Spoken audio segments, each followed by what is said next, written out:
What is up, everyone? Welcome back. We are doing the top 5 new brews for foundations. This is deck number 4, so we got 3 more after this one, counting down to the number 1 brew of the new set and also the release of foundations. So, with number 4, we're looking at a deck that I'm calling Crime Harvester, and it's a kind of a rework of a previous deck that was very popular and one that I would like to take credit for. I don't think I was the only one who came up with the idea, but I was one of the first people to really show off the success on Twitter and things like that. But it's the Reenact the Crime decks, this card here, which lets you often cast something really, really expensive on turn 4. And usually it will win you the game as long as you hit one of your main targets. So even against very quick aggro decks, a lot of times getting this really big, powerful card on turn 4 is enough to stabilize and win you the game in many cases. So very cool card. And we've got some new targets for that in the new Foundation set. And we also have some other payoff / enabler cards that in the new set that we can use to synergize well with our Reenact the Crime. So let's take a look. So in the 2 mana slot, typically in this deck, you needed some early turn 1 or turn 2. Turn 2 was always fine before. Ways to cycle cards, draw, discard, so that you can get your good stuff into the graveyard by turn 4. There were also some versions which tried to do a little bit of ramping on turn 2, get your draw, discard out on turn 3 or something like that. But either way, as long as you get one of your draw, discard effects out on turn 2 or turn 3, that will set you up for your Reenact the Crime on turn 4. So we're running 8 of those, and we have Kitsa here, a draw discard. We got Rona, another draw discard. Those two work together pretty well because Rona untaps for legendary cards. So you get another draw discard, help you find your combo. That's another big part of it, is finding your Reenact the Crime. You only have 4, you got to find it. We also got Vohar here, is another legendary creature. This one's a little bit weaker in most of the games, but it does have the effect where sometimes you can sacrifice this to cast your Reenact the Crime from the graveyard or one of your other instants or sorceries. So it does have some benefits, but that's why we're only running 2 and not 3. In the 3 mana slot, we got some of our new cards. So we have Abyssal Harvester. This is why I call it Crime Harvester, because we've got Reenact the Crime, and we've got Abyssal Harvester. And I think this card potentially very good.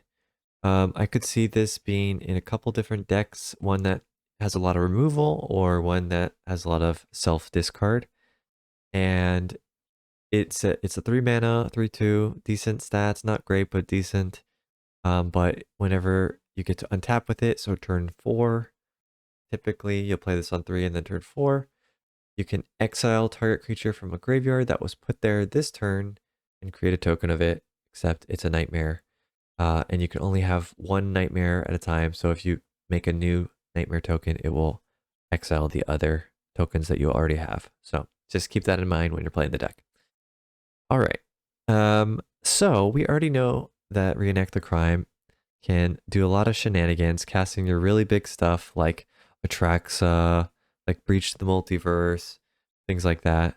But with Abyssal Harvester, we now have another way to basically cast our big creatures that we want from our graveyard. So you can do things like the Kitsa, Rona, Vohar, we already talked about, to on potentially turn 4, maybe get it down turn 2. This goes down turn 3. Turn 4, you got your combo going off where you discard your Atraxa and then you immediately make a big copy of it. That's kind of like one of the ideal scenarios. We also have Kiora here, another new card, 3 mana, 3/2. says draw 2 cards, then discard 2 cards.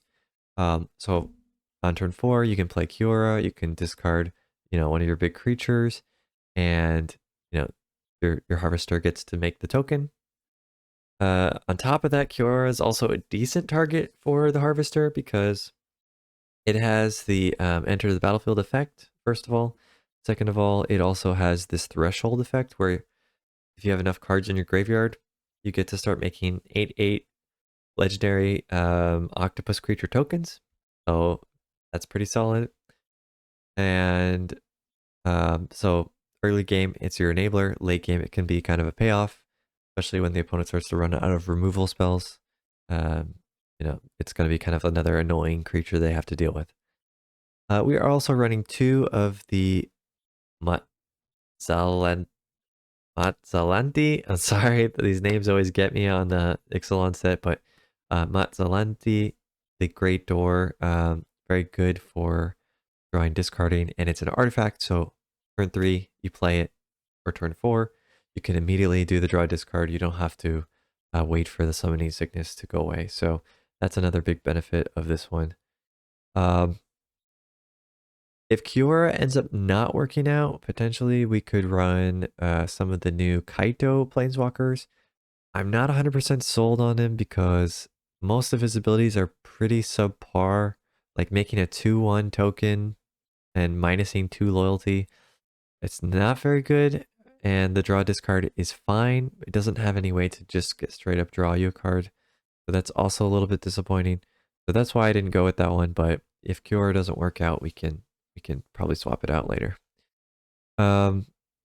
So you do have the option on turn 3 to play your Matzalanti, and then on turn 4 do your reenact the crime, or if any of these stick around on turn 2, then on turn 4 you can use them to reenact the crime. So you have a bunch of ways to kind of have your stuff going off. Hopefully you can play one of these turn 2, you play your harvester turn 3, the opponent realizes what you're about to do, they kill your harvester, and then they don't realize, but they've just set you up for a turn 4 reenact the crime. And also lowered the amount of pressure they put on because they wasted a turn just removing your thing. And so that's kind of gives you like fail-safe ways to get your combo off. All right, so then let's talk about the payoffs. So one of the big payoffs in these decks, these crime decks, was Conspiracy Unraveler. Again, I feel like I was one of the first people to put Conspiracy Unraveler in my crime deck and show off that, hey, you can get the 10 evidence, you can cast big spells for free without too much difficulty. And then some people ran with that and they improved the deck, and they eventually made it more streamlined, but I was definitely one of the pioneers on this card in particular.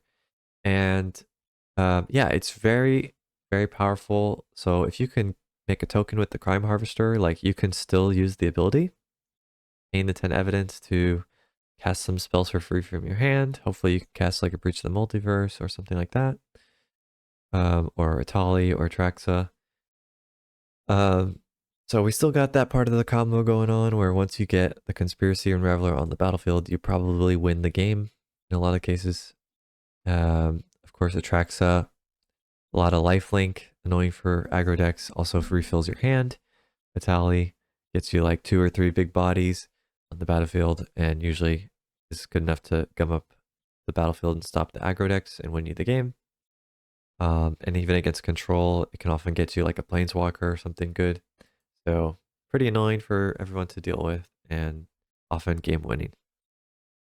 And on top of that, we got Rise of the Dark Realms. This is another new card and another reason to play the crime deck, because if you can be like discarding some Atraxas, Unravelers, Itali, maybe you use your crime to get your breach the first time, and you start to go for like combo version number 2, then eventually you're gonna have some stuff in your graveyard. Maybe the opponent killed some of your creatures, etc. You can bring them all back again with Rise of the Dark Realms. So I don't really foresee you often using it right away on turn 4. But maybe after you've milled some stuff with Kiora or your 2 and 3 drops, um, you get to cast your Atali and maybe Atali cast it for free for you. There are some decks in the format which have them discard cards or mill their own cards. Or Jace, maybe if someone will play a Jace and mill you. And getting to cast this when you've got, 2 or 3 big creatures in your graveyard, you're going to be pretty happy with that. And then finally, we're running 2 Valgavoths. This is another card that just hoses the aggro decks because it's a big 9/9 lifelinker with flying, and they can't really kill it. They have to sacrifice 3 permanents to non-land permanents to kill it. Even if they do, anything that goes in the graveyard while this is on the battlefield, you will get to cast later. Until Valgavoth gets killed at least. And so it's very powerful, very annoying for all decks to deal with. Control doesn't usually have the permanence to remove it. Aggro doesn't have the way to kill it or to get through the lifelinker. So very, very solid. And just a good win con. And then finally, we're running 2 of these push pulls. Push lets you destroy a creature, and then the pull part is reanimate 2 things from a single graveyard. Can be yours, can be the opponent's. Usually it's going to be yours. But it's another one that works well with the Unraveler as you're starting to combo off. You're putting stuff in your graveyard. Maybe you'll have like an Atraxa and Atali in the graveyard or Valgavoth Atali or something. And you can cast the pull part of it for 6 mana, reanimate 2 of them, and they have haste. They get their ETBs. Pretty much always wins you the game. So even if your turn 4 combo doesn't go off, you probably have a backup turn 6 version of the combo. So all hope is not lost. And just each time you get more mana, it's going to get scarier for the opponent. There is another like kind of cool thing you can do at 6 mana, where if you have the Reenact the Crime and you have this card, you can use the push part of it, kill some creature, and then reenact the crime since it just entered your graveyard on that turn. So keep that in mind as well, is that you don't have to only cast the pull part. You can still use it with reenact the crime sometimes. All right. So yeah, I think potentially the Harvester is a really big pickup on this deck. Kiora is a cool addition. Might not make the cut in the end. We'll have to see. Harvester definitely feels good in there. And then Rise of the Dark Realms is another one that it may or may not be perfect in the deck. Definitely late game, it's going to be amazing. But again, turn 4, unless you just like have a hand full of these giant creatures and you just discard like 3 in a row, and then turn 4 you go for the reenact on your Rise of the Dark Realms, which will probably happen sometimes, to be fair. But most of the time you're going to want to wait to use this for like turn 6 or something, so a little bit later in the game. And it does say all graveyards, so this card could also even be better in like maybe like a Dimir control deck that has a few creatures in it, where you're sweeping the board, you're killing your own stuff and the opponent's stuff, and then later you're going to reanimate it when you get enough mana.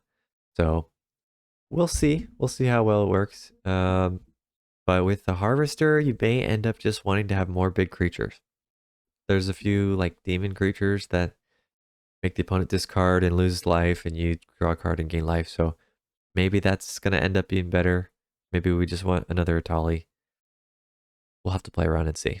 But I'm interested in it. It's definitely very powerful, and I think the Harvester is a big pickup for this deck.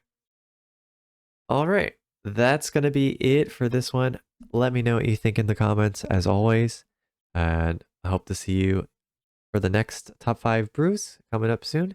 Until then, have a blessed day. See ya.